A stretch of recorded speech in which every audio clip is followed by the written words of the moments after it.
La drague directe, pure et dure, pas de censure. Bienvenue dans le Coach Drague Podcast. Bonjour, je suis Consti de CoachDrague.com.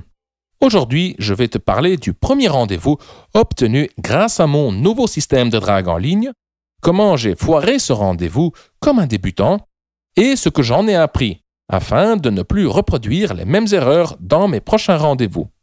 Pourquoi est-ce intéressant pour toi? Car toi aussi, cher auditeur, tu peux apprendre de mes erreurs. Les erreurs commises lors de ce rendez-vous sont des erreurs commises par beaucoup d'hommes.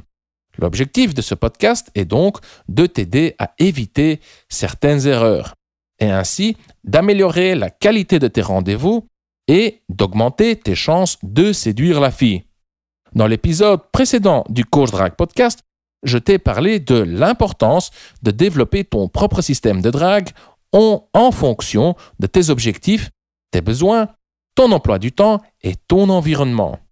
Je t'ai également promis de te décrire les rendez-vous que j'ai obtenus grâce à mon système de drague en ligne afin de mieux comprendre ce que je pense, ce que je ressens et ce que je fais lors de ces rendez-vous.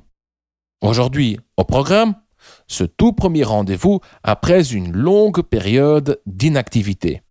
Ça faisait quelque temps que je n'avais pas eu de rendez-vous. J'étais rouillé, mou, ramolli. Le rendez-vous avait lieu un dimanche soir dans un grand bar. Il y avait un concert de jazz. On s'était donné rendez-vous dehors devant l'entrée du bar. Je n'avais pas vraiment d'objectif à part m'amuser et rencontrer la fille. Je me suis dit, on verra bien, je n'ai pas d'attente. Car, cher auditeur, si tu as des attentes, tu risques d'être déçu, n'est-ce pas? Tu y vas juste pour le fun, car si tu y vas pour baiser, tu te mets trop de pression. La fille le sentira et ça diminue justement tes chances de conclure, n'est-ce pas? J'y reviendrai plus tard. J'arrive 5 minutes en retard.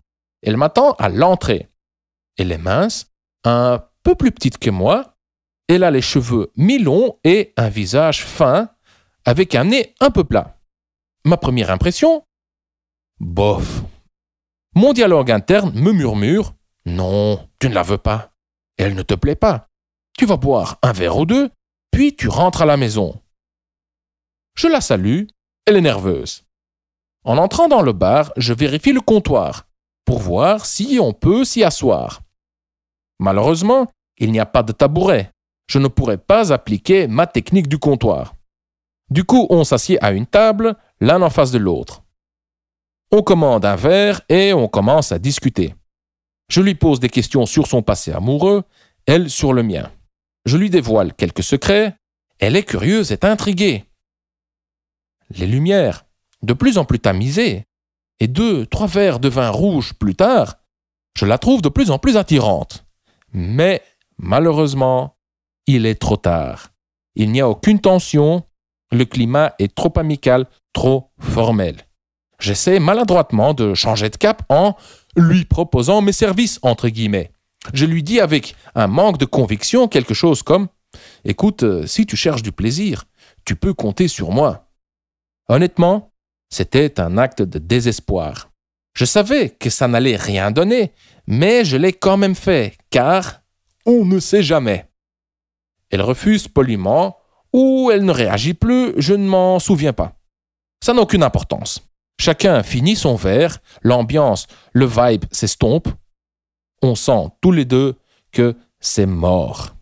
Dehors, devant l'entrée, on se dit au revoir et je lui répète encore une fois de manière plutôt needy qu'elle peut réfléchir à ma proposition et qu'elle peut me contacter si elle change d'avis. En lui disant ça, je lui fais le geste du téléphone avec le pouce et le petit doigt tendus à côté de l'oreille. Aïe, aïe, aïe, aïe, aïe, Consti. J'étais mauvais, mais mauvais. Une moule. Je suis rentré à la maison, j'ai ouvert mon journal, j'ai analysé le rendez-vous et j'ai formulé des suggestions.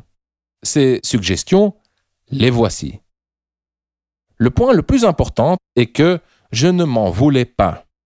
Je ne me suis pas senti coupable ou mal, je n'avais pas de regrets. Je sais très bien qu'après une période d'inactivité, je me ramollis, je rechute, je régresse. Je sais que mes premières approches et mes premiers rendez-vous vont être mauvais. Je sais que je vais être plus nerveux, plus tendu, plus prudent, plus attaché aux résultats. Que je vais accorder plus d'importance au regard de la fille. Je sais que mes temps de réaction vont être plus longs, que mes tentatives d'initier le contact physique seront plus maladroites.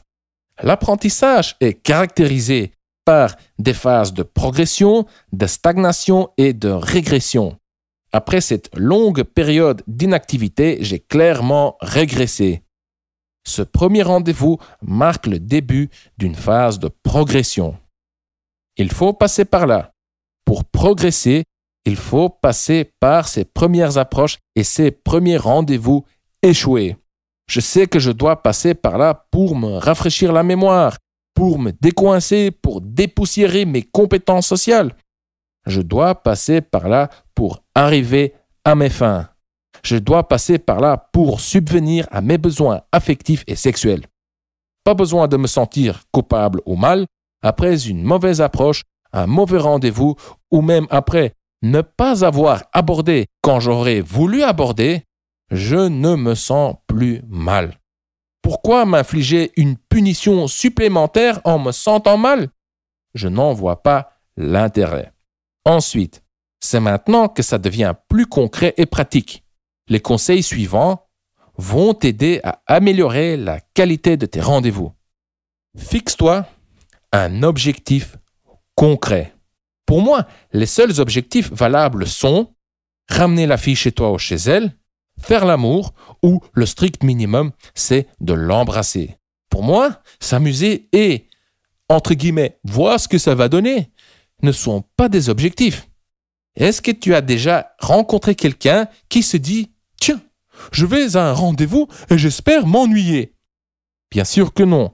Il est évident que tu souhaites t'amuser. Voilà, c'était une de mes erreurs. Ne pas avoir d'objectif. Y aller juste comme ça pour voir ce que ça va donner. Voici une réflexion intéressante. Le fait de savoir que mes premiers rendez-vous après une période d'inactivité seront mauvais m'a servi d'excuse pour ne pas avoir d'objectif. Tu vois le piège mental? Tu vois comme je me suis saboté? La petite voix dans ma tête me dit « Ça fait quelque temps que tu es inactif, tu vas être mauvais, pas besoin de te fixer d'objectif car tu vas quand même foirer. » Et ça devient en quelque sorte une prophétie auto-réalisatrice. Ensuite, point suivant, si tu trouves la fille bof, si tu hésites, si elle ne te plaît pas tant que ça, vas-y quand même. Essaye de la séduire. Essaye de la séduire pour développer tes compétences sociales, pour accumuler de l'expérience et surtout pour le plaisir.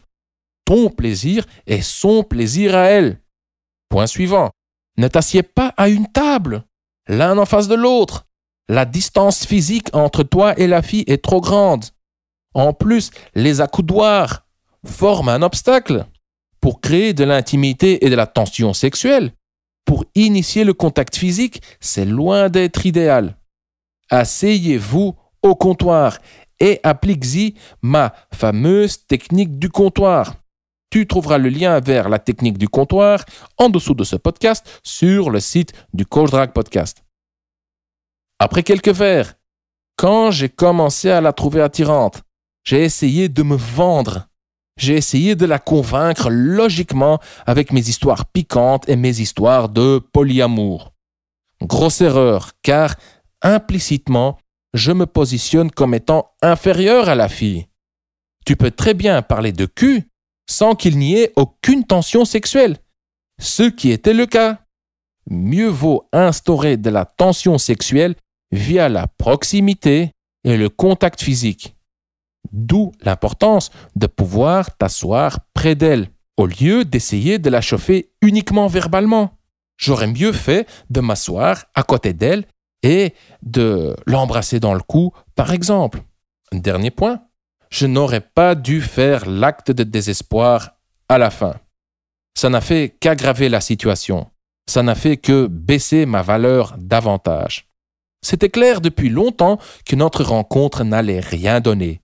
Mais au lieu de l'accepter, j'ai essayé un tout dernier « vraiment pas, vraiment pas ».